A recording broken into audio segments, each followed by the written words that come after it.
Hello दोस्तों, अगर आप इस YouTube चैनल पर पहले हो तो बेल आइकन प्रेस करो और सब्सक्राइब करो ताकि मेरी real horror story in Hindi में समय पर सुन सको। तो चलो दोस्तों, हम कहानी की ओर बढ़ते हैं। क्या आप अभी भी यही कहेंगे कि आत्माएं नहीं होती? रियल हॉरर स्टोरी एक हकीकत। आज मैं आपको एक ऐसी घटना के बारे में बताना चाहता हूँ जिसने मुझे और मेरी ज़िंदगी को पूरी तरह बदल कर रख दिया। मुझे सोचने के लिए मजबूर कर दिया कि क्या उस रात मैंने जो देखा था वो सच था या सिर्फ मेरा वहम। सुनने या पढ़ने वाले भले ही इसे एक मनगढ़ंत कहानी मान ले, लेकिन वो कहते हैं ना, जिस पर बीतती है वही उस दर्द को समझ सकता है। ऐसा कुछ मुझ पर भी बीता जिसे मैं आज आप सभी को सुनाना चाहता हूँ। बात आज से लगभग 3 साल पहले की है, जब मैं अपने करीबी दोस्त की शादी में शामिल होने उसके गांव गया था। हम दोनों दिल्ली की एक कंपनी में काम करते थे, लेकिन उसका परिवार राजस्थान के एक छोटे से गांव से संबंध रखता था। उसके विवाह से जुड़े सभी आयोजन वहीं गांव में ही होने थे, इसलिए उसकी शादी से 3 दिन पहले ही मैं वहां जाने के लिए निकल पड़ा। जयपुर एयरपोर्ट पर उतरने के बाद मैंने उसके गांव पहुंचने के लिए एक टैक्सी की। मेरे दोस्त साहिल का गांव जयपुर से काफ़ी दूर था। ड्राइवर ने पहले ही कहा था कि पूरे 24 घंटे में ही हम उस गांव में पहुंच पाएंगे। सफ़र लंबा था, इसलिए टैक्सी ड्राइवर से बातें भी शुरू की। बातें करते करते उसने गांव देहातों में फैले भूत प्रेतों के किस्सों का जिक्र छेड़ दिया। ड्राइवर का कहना था कि जिस गांव में मैं जा रहा हूं वहां तो डायनों का आना बहुत आम है। उसने मुझे एक नहीं ना जाने कितने ही किस्से सुना दिए उस गांव और डायन से जुड़े हुए। अब आप तो जानते ही हैं कि दिल्ली जैसे महानगर में रहने वाले युवा कहाँ इन आत्माओं और डायनों की बात पर यकीन करते हैं। मेरे जैसे अधिकांश लोगों के लिए यह सब मनोरंजन का एक जरिया हो सकता है, जिससे ज़्यादा कुछ नहीं, लेकिन शायद वह आखिरी बार था जब मैंने इन सब काली शक्तियों को बस एक मजाक के रूप में लिया था, क्योंकि उसके बाद तो जैसे मैं इन पर न सिर्फ विश्वास करने लगा बल्कि हर समय इनकी उपस्थिति का एहसास भी करने लगा। इसे सिर्फ कहानी समझने की भूल मत करना। ड्राइवर का कहना था कि सुबह 8 बजे तक हम अपनी मंजिल पर पहुंच जाएंगे। रात 10 बजे के आसपास हमने एक ढाबे पर खाना खाया और फिर सफ़र की थकान की वजह से आंख लग गई। अचानक हमारी गाड़ी खराब हो गई, और वो भी ऐसी जगह जहां से कुछ भी मदद मिलना लगभग नामुमकिन था। मुझे समझ नहीं आ रहा था कि क्या किया जाए। सब चारों ओर अंधेरा था, सुबह होने का इंतजार भी नहीं कर सकते थे और आसपास कोई ठीक जगह भी नहीं थी। ड्राइवर का कहना था कि 2-3 किलोमीटर पर एक ढाबा है, आप वहां पहुंच जाओ, मैं गाड़ी ठीक करवा कर आ जाऊंगा। मैंने उसकी बात मान ली और पैदल चलने का बहुत चलना था, इसलिए कानों में ईयरफोन लगा लिया और सोचा टाइम पास हो जाएगा। कुछ दूर चलते ही मुझे ऐसा लगा जैसे मेरे साथ कोई चल रहा है। बड़ी तेज महक सी आई और बहुत देर तक अपने साथ किसी और के होने का एहसास हुआ। पहले लगा कि जैसे यह मेरा वहम है, लेकिन धीरे धीरे वो वहम हकीकत या यूं कहे भयानक हकीकत की शक्ल लेने लगा। पहले मुझे एहसास हो रहा था कि कोई मेरे साथ साथ चल रहा है, लेकिन धीरे धीरे किसी की शारीरिक आकृति मुझसे कुछ कदम दूरी पर दिखाई देने लगी। वही एक सुंदर लड़की थी। उसने मुझसे पूछा, इतनी रात को अकेले मैं कहाँ जा रहा हूँ? तो मैंने उसे अपनी कहानी बता दी कि कैसे गाड़ी खराब हुई और मैं पैदल चलने लगे। मजबूर हुआ मैंने भी उससे यही सवाल किया कि वह इतनी रात को यहाँ क्या कर रही हैं। उसने मुझे बोला कि वह अक्सर इस रास्ते पर आती जाती है। इससे पहले मैं उससे कुछ और पूछता, उसने मुझे बोला कि आपके दोस्त की शादी तो कल है, आप कैसे पहुंच पाओगे? उसका यह सवाल सुनकर मैं हैरान हो गया कि उसे कैसे पता। मैंने पूछा, आपको मेरे दोस्त की शादी के बारे में कैसे पता? तो उसने मुझे बताया कि ऐसे ही। मैं चुप हो गया। उसने अपना नाम कविता बताया था। फिर वह कोई अजीब सा गाना गुनगुनाने लगी और मैं चुपचाप उसके साथ चलता रहा। आगे बढ़ा तो सामने एक बड़ा और घना पेड़ दिखाई दिया। मैं उसकी तस्वीर उतारने लगा तो उस लड़की ने मुझे ऐसा करने से मना किया। बोला, मैंने पूछा क्यों? तो उसने बोला, रात के समय तस्वीर नहीं उतारते। मैंने अपना कैमरा बंद कर दिया। मेरी नज़र अचानक उस पेड़ से थोड़ी दूर पर खड़ी 3 औरतों पर गई। तीनों औरतें धीरे धीरे मेरे पास आने लगी। जैसे जैसे वो आसपास के नज़ारों को देखती हुई आ रही थी, उनका चेहरा नज़र आने लगा जो बहुत डरावना था। वह मुझे अपने पास बुलाने लगी, लेकिन कविता ने उनका इशारा देख लिया और मुझे तेज़ तेज़ चलने के लिए बोला। मैं चलने क्या भागने लगा। थोड़ी दूर आते ही वह औरतें गायब हो गई और मैंने कविता ने पूछा कि वो कौन थी। उसने बताया कि वह इस गांव में पिछले कई 100 सालों से घूम रही हैं। गांव के लोग उन्हें बुरी आत्माएं कहते हैं। आपको उनसे बचाने के लिए ही मैं आपके पास साथ आई हूँ। मैंने पूछा, तुम कैसे बचा सकती हो? उसने फिर कोई जवाब नहीं दिया। ज़रूरी नहीं जो दिखाई ना दे वो ही नहीं। हम बहुत दूर निकल आए थे। कविता ने कहा कि ढाबा आने वाला है और रास्ता भी सुरक्षित है। अब मुझे चलना चाहिए। मैंने कहा, तुम आगे तक नहीं जाओगी? उसने कहा, मेरी मंजिल तो यही है। जाते जाते उसने मुझे बस एक बात बोली कि हर आत्माएं बुरी नहीं होती हैं साहब। उसकी बात का मतलब समझते मुझे बिल्कुल देर नहीं लगी और मैं समझ गया कि वह एक भली आत्मा थी जो मुझे बुरी शक्तियों से बचाने के लिए मेरे साथ साथ आई थी।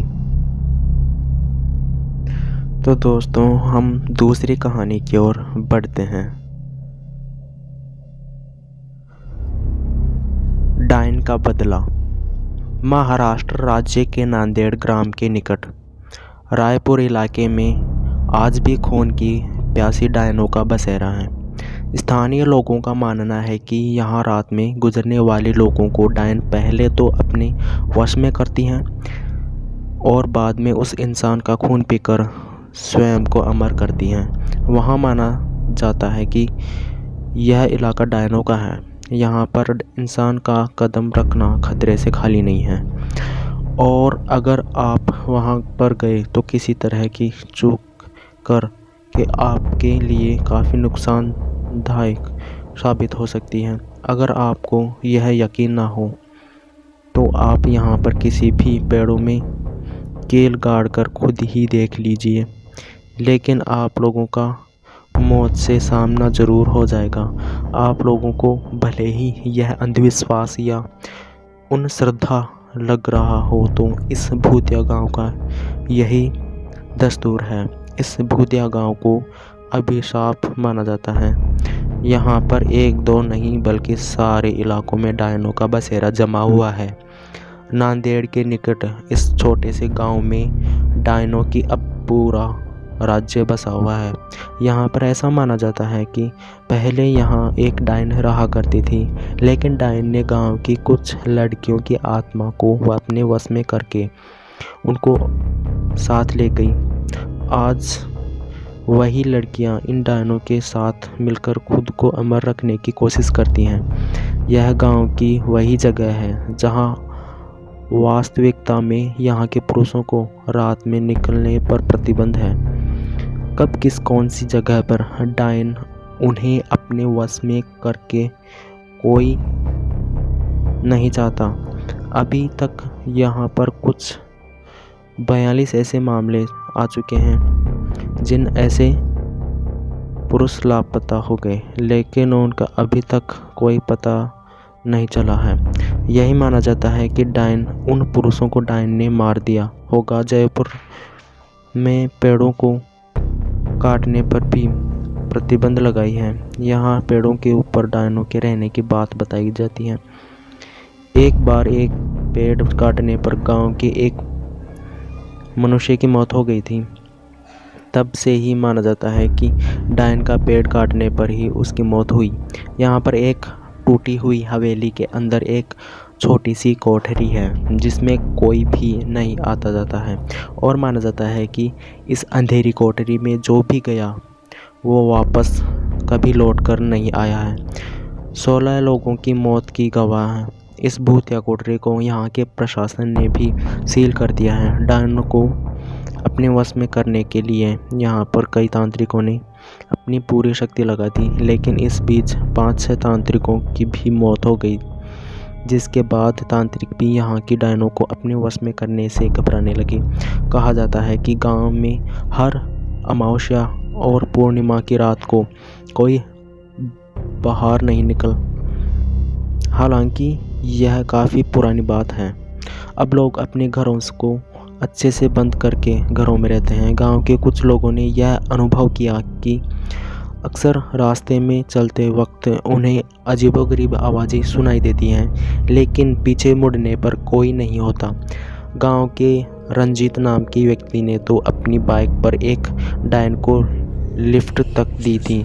काफ़ी लंबा रास्ता तय करने के बाद उसे एहसास हुआ कि उसके पीछे कोई बैठा हुआ है, पर उसने जब पीछे मुड़कर देखा तो कोई नहीं था। रायपुर के लोगों का मानना था कि यहाँ कई साल पहले एक खूबसूरत महिला के साथ गांव के कुछ लोगों ने बलात्कार किया था। उसे बंदी बनाकर रख दिया और बाद में उस महिला की बेरहमी से हत्या कर दी। इसके बाद वही डायन बनकर यहाँ अपना बदला पूरा करती है। इस घोस्ट कहानी को भी लोग बहुत ज़्यादा फेमस करते हैं और आगे जाकर यह कहानी समाप्त हो जाती है। तो चलो दोस्तों, हम तीसरी कहानी की ओर बढ़ते हैं।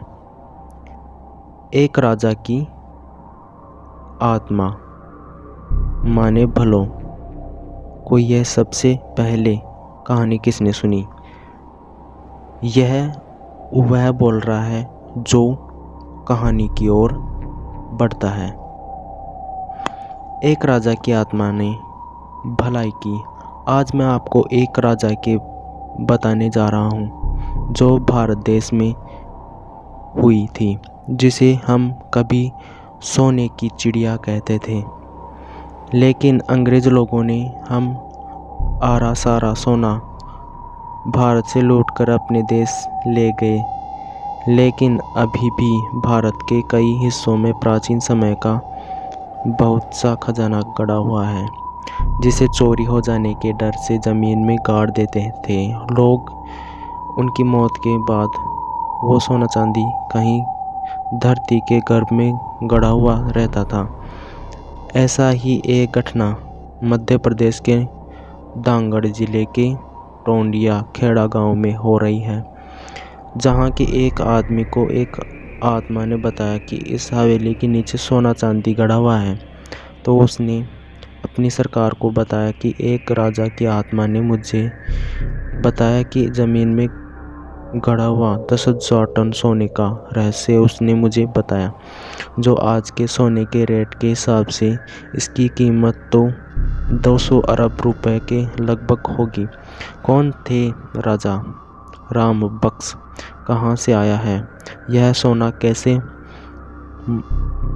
उस राजा की कैसे मौत हुई? आइए इन सारे पहलुओं पर प्रकाश डालें कि इतिहासकार चंद्रकांत तिवारी के अनुसार क्रांतिकारी शूरवीर राजा ने सन 1857 की क्रांति के दौरान अंग्रेज़ों को जला दिया था। वह कौन थे और कब से वह इस किले में रह रहे थे, यह किसी को स्पष्ट मालूम नहीं था। यहाँ के इतिहासकारों के माने तो 4 जून 1856 की क्रांति में डिलेश्वर मंदिर में छिपे बाहर अंग्रेज को जिंदा जला दिया था, जिसमें जनरल डिलाफोस भी मौजूद थे। कहा जाता है कि राजा चंडिका देवी के बहुत बड़े भक्त थे। वह रोजाना सुबह माँ चंडिका के दर्शन करने के बाद ही सिंहासन पर बैठते थे। लोगों के अनुसार राजा पूजा करने के बाद अपने गले में एक फूलों की माला जरूर पहनते थे। यही वजह है कि अंग्रेज़ों को जिंदा जलाने की सज़ा के रूप में फांसी की सज़ा सुनाई गई और उनको फांसी पर लटका दिया, तो उन्हें कुछ नहीं हुआ। इस तरह 3 बार उनको फांसी दी गई, मगर राजा को कुछ नहीं हुआ। तब राजा राव राम बख्श सिंह ने अपने गले में बड़े फूल की माला को उतार कर फेंका और यमुना से अपनी आगोश में लेने की प्रार्थना की। उसके बाद जब अंग्रेज़ों ने उनको फांसी पर लटकाया, तब उनके प्राण शरीर से निकल गए थे और उस इंसान को तो जिस आत्मा ने बताया था वो आत्मा वही होगी। इसके बाद उस आदमी को थोड़ा बहुत रुपया मिला और सारा खजाना सरकार को मिल गया। तो चलो दोस्तों, यह कहानी पूरी हुई। हम अपनी चौथी कहानी की ओर बढ़ते हैं। ब्रह्म राक्षस। हमारे गांव में एक ब्रह्म राक्षस है और हमारे गांव में एक ब्राह्मण भी रहते हैं जिनका नाम दुर्जन सिंह है। दुर्जन सिंह को लोग दुर्जन जी कहकर बुलाते हैं। उनके घर से कुछ दूरी पर एक खेत था। उस खेत में एक बहुत बड़ा बरगद का पेड़ था। वह बरगद का पेड़ बहुत पुराना था। कुछ समय के बाद उन्होंने उस खेत पर घर बनाने की सोची। पहले वाला घर बहुत छोटा होने की वजह से उन्होंने खेत पर घर ही बनाने की सोची। उन्होंने उस बरगद के पेड़ को काटवाया और अपना घर बनवा लिया। कुछ दिन तो ठीक ठाक चला, पर कुछ दिन बाद दुर्जन जी बड़े परेशान रहने लगे। वह कभी पूजा करते और कभी नहीं। तो उनकी बीवी ने उनके बदले स्वभाव को देखकर पूछा कि तुम आजकल पूजा नहीं करते हो और आजकल बदले बदले से रहते हो, कभी बच्चों को डांटते रहते हो, तुम्हें हुआ क्या है? दुर्जन के चेहरे पर मुस्कान आई और वह कहने लगी, मेरे घर को तोड़ कर अपना घर तो बना लिया है और इसे क्या पूजा करने के लिए कह रही हो? मैं ही तो भगवान हूँ। इसे पूजा करने की कोई ज़रूरत नहीं है। वो कभी दांत मिजते, कभी बड़े प्यार से बोलते, कभी आंखें लाल तो कभी सही हो जाते। उनकी बीवी के शक हो गया कि ज़रूर किसी का साया है और वो बातें ऐसे नहीं करते हैं जैसे ही उनके अंदर से 2 लोग बोल रहे हो। तब उनकी बीवी ने उनको बिठाकर हनुमान चालीसा पढ़ने लगी। वो सोच रही थी अगर कोई होता तो भाग जाएगा, पर दुर्जन जी पर उसका कोई असर नहीं पड़ा। वह एक टक लगाए देखे जा रहे थे। उनकी बीवी काफ़ी मंत्र और गायत्री मंत्र पढ़े। तभी दुर्जन की आंखें लाल हुई और कहने लगी कि मैं किसी से नहीं डरने वाला नहीं। और तू क्या समझ रही है? मैं इसे ऐसे नहीं छोड़ने वाला हूँ। तब तक उसका छोटा बच्चा वहाँ आ गया। दुर्जन जी ने उसे ज़ोर से पकड़कर अपनी तरफ खींच लिया और ऐसा लग रहा था कि उसके सिर को कच्चा ही चबा जाएंगे। उसकी मम्मी बोली कि बच्चे को छोड़ दो, इसे क्या तुम्हारा बिगाड़ा है? दुर्जन जी की पत्नी ने अपने पति को यह कहते हुए बच्चे को अपनी तरफ खींच लिया। उसने फिर पूछा, तुम कौन हो और मेरे पति के अंदर क्यों आए हो? आप हमसे क्या चाहते हो? आप हो कौन? तब उसने कहा कि अगर अब अपना भला चाहती हो तो बरगद के पेड़ लगाओ, जितना भी हो सके पेड़ लगाओ, फिर मैं बताऊंगा कि मैं कौन हूँ और फिर मैं चला जाऊंगा। तब दुर्जन जी की बीवी ने 101 पेड़ बरगद के लगाए। एक दिन उसकी पत्नी ने देखा कि आज दुर्जन जी सुबह उठकर पूजा पाठ करके आ चुके हैं।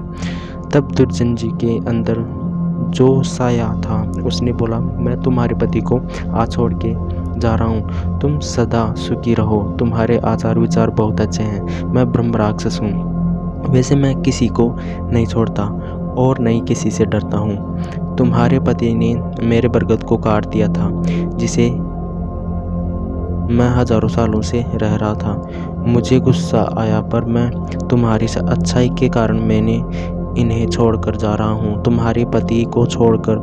तब दुर्जन जी अचानक सही हो गए। तब दुर्जन जी की बीवी की आंखों से आंसू निकल आए। तो दोस्तों, अगर बुरे के साथ अगर तुम अच्छा करोगे तो एक दिन वह भी अच्छा हो जाता है।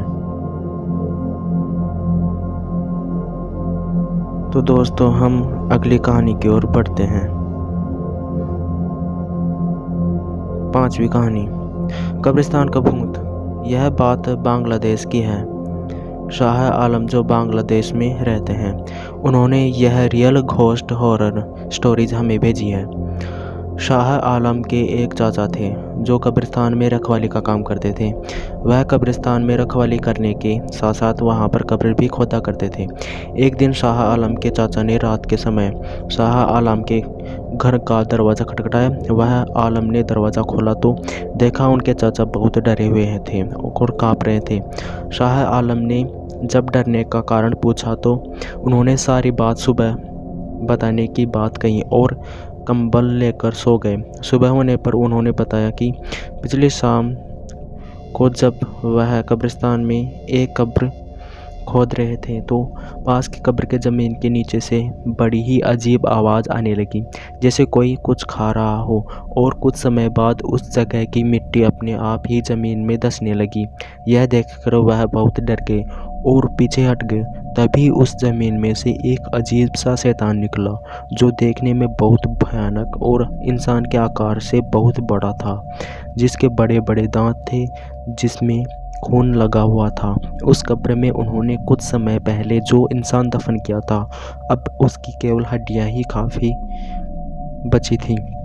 यह देखकर चाचा को समझते देर नहीं लगी कि वह शैतान कब्र में से इंसान की लाश को खाता था। जब ऐसे शैतान ने चाचा को देखा तो वह चाचा के पीछे भागा। चाचा बड़ी तेज भागकर कब्रिस्तान के पास की मस्जिद में चले गए। कुछ देर बाद जब मस्जिद में मौलवी आए तो उन्होंने चाचा के ऊपर मंत्र फूंककर एक तावीज़ दिया। मस्जिद से निकलकर सीधे वह शाह आलम के घर आए थे। इस घटना के बाद चाचा डरने लगे और अब वह कब्रिस्तान की रखवाली करने वाले कमरे में कभी भी अकेले नहीं सोते थे। अब उनके साथ एक दो मौलवी भी साथ सोते थे। एक रात तो जब चाचा सो रहे थे तो फावड़े की आवाज़ आने लगी, जैसे कोई फावड़े से मिट्टी खोद रहा हो। फावड़ा चलाने का काम तो केवल चाचा ही करते थे। तो उन्होंने कमरे की खिड़की से बाहर कब्रिस्तान की तरफ देखा। वहाँ पर उन्हें फावड़ा अपने आप चलता दिखाई दिया और कोई भी वहाँ नहीं था। यह देखकर चाचा बहुत हैरान हो गए और ज़ोर से चिल्लाने, कौन है वहाँ? तब तक कमरे में सोए दो मौलवी भी जग चुके थे। चाचा की आवाज़ जब उसने दिखने वाले शैतान या भूत ने सुनी तो उसने गुस्से में वह फावड़ा बड़ी तेज़ी से चाचा की तरफ फेंकी। वह फावड़ा खिड़की को तोड़ता हुआ कमरे में घुस गया। इससे सब बहुत डर गए। अब वह शैतान कमरे के दरवाजे पर ही आ गया और बड़ी ज़ोर ज़ोर से मारने लगा। कमरे में मौजूद एक एक मौलवी दरवाजे और खिड़की पर आ गए और कुछ कुछ मंत्र पढ़ने शुरू कर दिए। लेकिन वह शैतान रात भर कमरे के बाहर ही रहा, दरवाजे पर वार करता रहा। जैसे ही सुबह हुई वह शैतान चला गया। यह सब बात उन्होंने मस्जिद के सबसे बड़े मौलवी को बताई। उस बड़े मौलवी ने कहा कि मुझे इसका इलाज पता है, आज रात मैं तुम्हारे साथ सोऊंगा। अगली रात को जब सब डरे हुए सो रहे थे, तभी आधी रात को फिर फावड़ा चलाने की आवाज़ आने लगी। अब की बार बड़े मौलवी ने कहा, मुझे इसको देखने दो। वह दरवाज़ा खोलकर मंत्र पढ़ते हुए फावड़े की तरफ चले गए। मौलवी ने उस फावड़े को बड़ी तेज़ी से हवा में घुमा दिया, जिससे बहुत ही दर्दनाक आवाज़ आई, जैसे फावड़े से किसी के सीने में वार किया हो। मौलवी ने इसके बाद इशारे से सबको वहां आने को कहा। उन्होंने चाचा को एक बड़ा खड्डा खोदने को कहा उन्होंने बताया कि वह शैतान जो दिखाई नहीं दे रहा है वह अब मर चुका है और फावड़ा उसके सीने में लगा है। इसके बाद उस शैतान को बड़े मौलवी के कहे अनुसार फावड़े के साथ ही दफना दिया गया। इस घटना के बाद यह बात चारों तरफ आग की तरह फैल गई और उस कब्रिस्तान को बंद कर दिया गया। तो दोस्तों, हम 6वीं कहानी की ओर बढ़ते हैं। ट्रक ड्राइवर की जो कहानी है यह आपको बहुत ही डरा कर रख देगी। यह सच्ची कहानी एक ट्रक ड्राइवर के द्वारा भेजी गई है। हरीश नाम का एक आदमी ट्रक ड्राइवर का काम करता था। वह एक ट्रांसपोर्ट कंपनी में सामान डिलीवरी का काम पूरे इंडिया में किया करता था। एक दिन वह सामान की डिलीवरी लेकर महाराष्ट्र में जा रहा था। वैसे तो हमेशा हरीश के साथ कोई ना कोई हेल्पर डिलीवरी के समय रहता था, लेकिन उस दिन उसका हेल्पर बहुत बीमार था, इसलिए वह बिना हेल्पर के ही वह डिलीवरी करने जा रहा था। क्योंकि हरीश को उस सामान की बहुत जल्दी क्लाइंट को डिलीवरी देनी थी। रास्ते में शाम को वह एक ढाबे पर रुका, जहां उसने भरपेट खाना खाया और जल्दी ही वहां से निकल गया। आगे वह जिस रास्ते से जा रहा था वह पूरा सुनसान रास्ता था। अब शाम ढल चुकी थी और रास्ता रात को बहुत भयानक लग रहा था। कुछ दूर सड़क पर चलते हुए हरीश को रास्ते के किनारे पर एक ट्रक पलटा हुआ दिखाई दिया, जिससे उस ट्रक का सारा लोड सामान बाहर बिखरा पड़ा था। वहाँ काफ़ी अंधेरा था, लेकिन उस ट्रक की हेडलाइट और टेल लाइट जल रही थी। हरीश ने ऐसी स्थिति में उस ट्रक ड्राइवर की मदद करने के लिए अपना ट्रक रोक लिया। हरीश ने पास जाकर उस ट्रक के केबिन में देखा, लेकिन उसे ट्रक में न तो कोई ड्राइवर और न ही कोई हेल्पर नज़र आया। उस ट्रक के आगे का शीशा टूटा हुआ था और आगे वाला शीशा अंदर धंसा हुआ था, जो देखने पर ऐसा लग रहा था कि ट्रक किसी खंभे से टकरा गया, लेकिन वहां पर ऐसा कोई खंभा नहीं था। रास्ते के एक तरफ खाई और दूसरी तरफ घना जंगल था। उसने सोचा, इस ट्रक की ऐसी हालत है, इसकी सूचना मुझे अपने मालिक को देनी चाहिए, वही इसकी कुछ मदद करेंगे। उसने तभी अपने मालिक को फ़ोन करके बताया। मालिक ने हरीश से उस ट्रक का नंबर मांगा। मालिक ने हरीश से कहा वह इसकी सूचना पुलिस को देगा। इसके बाद हरीश अपने ट्रक पर वापस जाने लगा। तभी उसके पैर के नीचे कुछ चीज़ आई। जब उसने ध्यान से देखा तो वह खून से सना मांस का एक टुकड़ा था। इसके बाद उसने अपने ट्रक पर वापस जाकर टॉर्च लाइट निकाल कर लेकर आया। उसने टॉर्च जैसे ही ड्राइवर की सीट के नीचे मारी तो वहाँ पर बहुत सा खून बिखरा पड़ा था, जिससे हरीश बहुत डर गया। तभी उसके पास के जंगल की झाड़ियों के सरसराने की आवाज़ आई। हरीश ने झाड़ी पर टॉर्च मारी तो उसको 2 लाल रंग की आंखें चमकती हुई नजर आई। वह एक 10 फुट का जानवर की शक्ल का जीव था। वह जैसे ही हरीश की तरफ लपटा, हरीश बड़ी तेजी से ट्रक की तरह भागा। अपना ट्रक स्टार्ट करके भगा लिया। हरीश की एक भी सांस फूलती हुई नजर आ रही थी।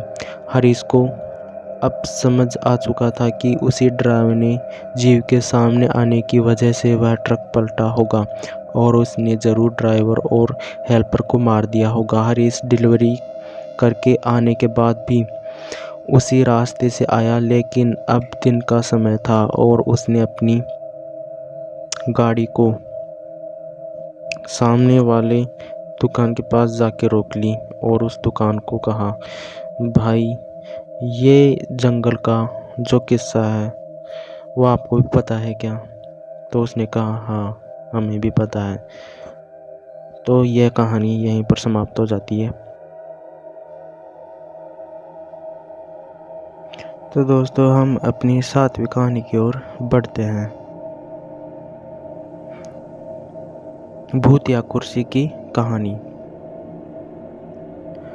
रामनगर नाम का एक गांव था। उस गांव के पास एक घना जंगल था जिसमें राजू नाम का एक तांत्रिक रहता था। उस तांत्रिक को अपनी तंत्र विद्या पर बहुत ज़्यादा घमंड था कि वह जिसे चाहे उसे अपने वश में कर सकता था और जिसे चाहे उसे मार सकता है। गांव वालों को यह बात पता चल गई कि राजू तांत्रिक अपनी तंत्र विद्या का इस्तेमाल करके गांव के युवकों को एक एक करके अपने वश में कर रहा है और कुछ समय बाद ही उन्हें मार देता है। एक दिन बाद जब गांव के लोगों ने एक टोली बनाई और उस तांत्रिक को मारने के लिए उसके घर की ओर चल दिए। जैसे ही वह सभी लोग उस तांत्रिक के पास पहुंचते हैं तो तांत्रिक उस समय अपनी तंत्र विद्या में लीन होता है और तभी गांव के लोग उसे मिलकर उसकी कुर्सी के उस पर बैठाकर उसे बांध देते हैं और आग लगा देते हैं। वह तांत्रिक वहां उसी कुर्सी पर तड़प तड़प के मर जाता है। गांव वाले सोचते हैं कि अब उन्हें इस तांत्रिक से हमेशा के लिए छुटकारा मिल गया। 4-5 साल तो बहुत अच्छे से निकल जाते हैं और गांव में भी सुख शांति का माहौल रहता है। तभी वहां शहर से 4 लड़के आते हैं और वह सोचते हैं कि क्यों ना आज रात जंगल में बिताई जाए। लड़के घूमते घूमते उस तांत्रिक के इलाके तक पहुंच जाते हैं। वहां वो लोग देखते हैं कि मकड़ी के जाले लगे हुए हैं। गिद्दड़ वहां भैंसे के मांस को खा रहे हैं। उनमें से एक लड़के का पैर उस कुर्सी से टकराता है और वह देखता है कि यह कुर्सी में कुछ अजीब है। बिना कुछ सोचते समझते वह लड़का उस कुर्सी पर बैठ जाता है और उस लड़के में उस तांत्रिक की आत्मा आ जाती है। आत्मा के आते ही लड़का ज़ोर ज़ोर से चिल्लाता है, अब होगा मेरा इंतकाम पूरा। अब मैं इस पूरे गांव को जलाकर नष्ट कर दूंगा। बाकी के 3 लड़के इस दृश्य को देखते हैं और वापस गांव की ओर भागते हैं और गांव के सरपंच को यह सारी बात बताते हैं। सरपंच गुस्से में आकर उन लड़कों की डंडे से पिटाई कर देता है और बोलता है, तुम्हें किसने बोला उस जंगल में जाने को और उस कुर्सी पर जाकर बैठने को। लड़के माफ़ी मांगते हैं और अपने दोस्त को बचाने की तरकीब पूछते हैं। सरपंच बताता है कि अगर वह लड़का उस कुर्सी पर से उठ जाए और उस कुर्सी में तुम लोग किसी तरह से आग लगा दो तो शायद तुम्हारा दोस्त उस तांत्रिक की आत्मा की चंगुल से बाहर आ जाए। इतनी ही देर में वह लड़का तांत्रिक की कुर्सी के साथ उड़ता हुआ गांव में आ जाता है।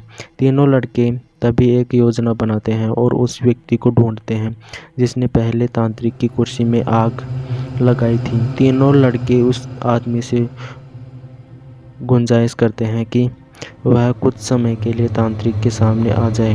वह आदमी मान जाता है और तांत्रिक के सामने आकर खड़ा हो जाता है। जैसे ही तांत्रिक की आत्मा उस आदमी को देखती है वह कुर्सी से उतर जाती है और मौका मिलते ही तीनों लड़के उस कुर्सी पर मिट्टी का तेल डालते हैं और आग लगा देते हैं, जिससे उनके दोस्त की जान बच जाती है और गांव के लोगों को भी उस तांत्रिक की आत्मा से छुटकारा मिल जाता है। तो दोस्तों, यह 7 कहानियाँ आपको कैसी लगी? अगर अच्छी लगी है तो लाइक करना और हम अपनी आगे की वीडियो में मिलते हैं। धन्यवाद।